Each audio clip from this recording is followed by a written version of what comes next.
This is, in my view, a separate branch of aviation that is somewhere at the intersection of your computer sciences and your technology, the rest of the technology that's kind of kept separate in a way, Mm. and aviation, and making these vehicles safe and more acceptable to fly within the regions and in cities and urban areas and regional areas that we want to.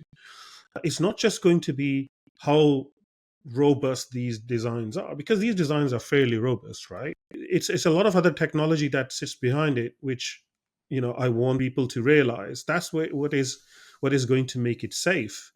But safety aside, because I do think this is a safe, a safer technology than, and education can help with that. But the value proposition isn't proven out for passengers, right? There's a No. last mile or a last kilometer problem, I think, Yeah. that needs to be put into practice to see if it really delivers the benefits. Yeah, and 100%. the last mile problem is a more complex problem than we actually realize. And this is why one of the key elements that we need to talk about is also like infrastructure, city planning. Then the other last mile issue, and I'm going to let Jacob talk about it because this is his thing, is landing somewhere and then these vehicles can drive the rest of the last mile, right? Jacob, that's how you're designing the crossover, right?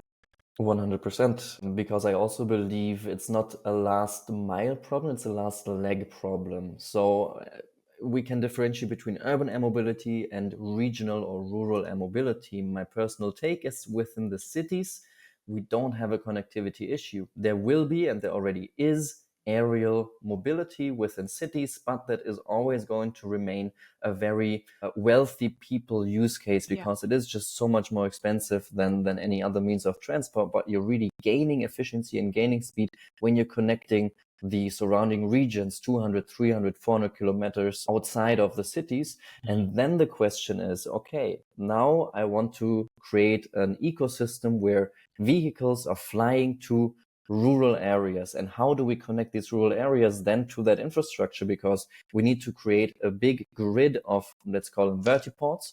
And then after landing, how do I then get to my home or to my job? So either I create mobility hubs out of these infrastructures where I need to connect train lines and buses and taxis, or I say I will integrate the driving part directly into the vehicle so I don't have to make a matching between a driving and a flying vehicle.